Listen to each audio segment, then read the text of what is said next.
જો કોઈ મને પૂછે કે આ ચોમાસામાં પાલનપુરની નજીક પિકનિક કરવા જવાની તમારી ફેવરેટ જગ્યા કઈ છે, તો હું ચોક્કસપણે કહીશ કે ભાઈ મારી તો ફેવરેટ જગ્યા વિશ્વેશ્વર મહાદેવ મંદિર, અને હા, ત્યાં વહેતી મારી બનાસ નદી. આમ તો આખી અરાવલી મને ખૂબ જ વહાલી છે, પણ આ વાત જ્યાં સલામતીની હોય, પરિવારને લઈને જવાની હોય કે પછી બાળકોને લઈને જવાની હોય, તો વિશ્વેશ્વર પહેલા નંબરે આવશે.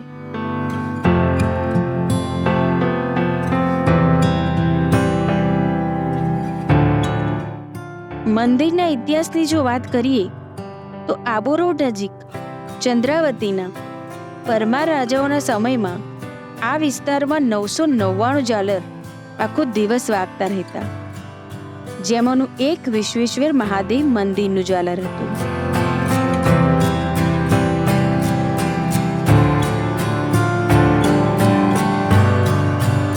જો વિશ્વેશ્વર મહાદેવ મંદિરની વાત કરું તો પાલનપુર આબુ રોડ હાઈવે પર ઇકબાલગઢ ગામથી 3 કિલોમીટર દૂર આ મંદિર આવેલ છે.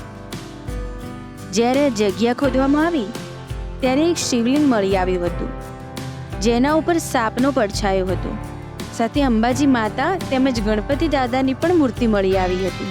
મંદિર નાનું છે, પરંતુ સર્પ છાયા સાથે જમીનમાંથી નીકળેલું શિવલિંગ શુભ અને ચમત્કારિક માનવામાં આવે છે.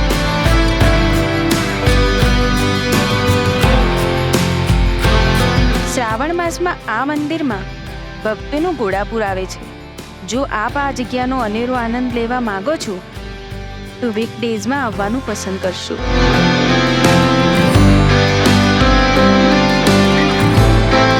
અરાવલીની ગોદમાં આવેલ આ મંદિરની સામેની બાજુએ આપને દેખાશે જેસોની ટેકરીઓ. બીજા શબ્દોમાં કહીએ તો આપ અત્યારે નિહાળી રહ્યા છો તે જેસો રેન્જ અભયારણ્યની સુંદરતા જ છે.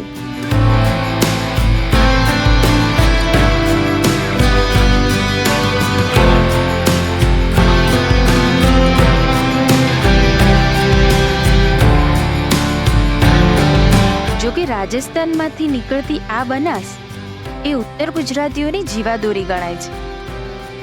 અને સાચું કહું તો ચોમાસામાં આ બનાસનો મિજાજ કંઈક અલગ જ હોય છે.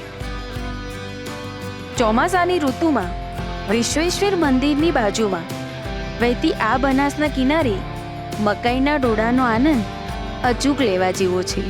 સાથે ટામેટા અને કાકડીનો સલાડ તો ખરો જ.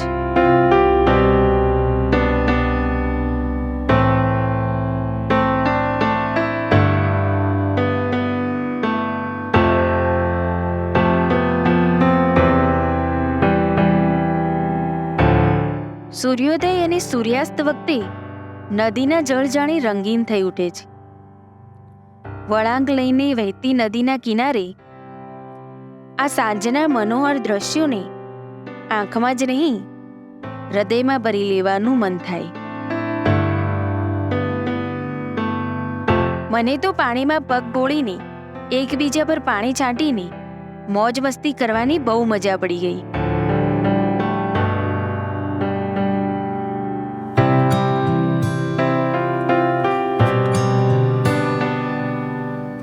શું તમે પણ ક્યારેય નદીમાં પથ્થર મારવાનો આનંદ લીધો છે?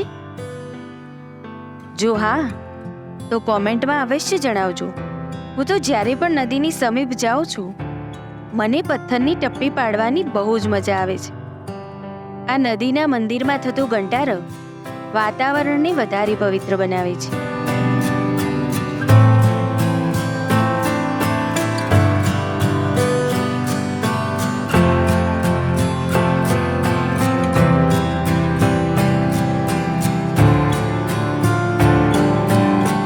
નાના ભૂલકાઓથી માંડીને વૃદ્ધ સુધી તમામ લોકોને આનંદ આપનારી આ બનાસ આપણા માટે ગર્વની બાબત કહી શકાય.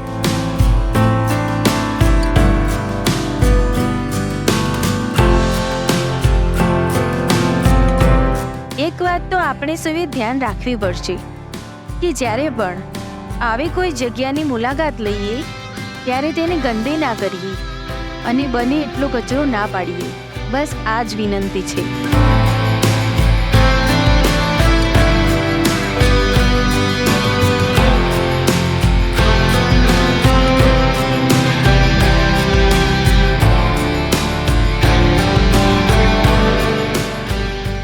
તો ખરા, આ કબૂતરોને પણ મહાદેવજીના મંદિરના શિખરની પરિક્રમા કરવાની માનતા રાખી હોય એવું લાગે છે.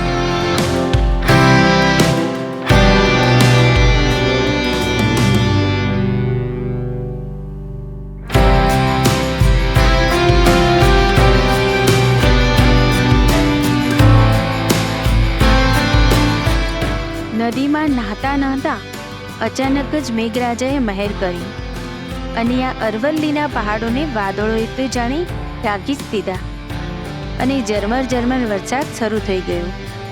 મને તો બનાસની સંગે આ વરસતા વરસાદમાં ભીંજાવાની ખૂબ જ મજા આવી.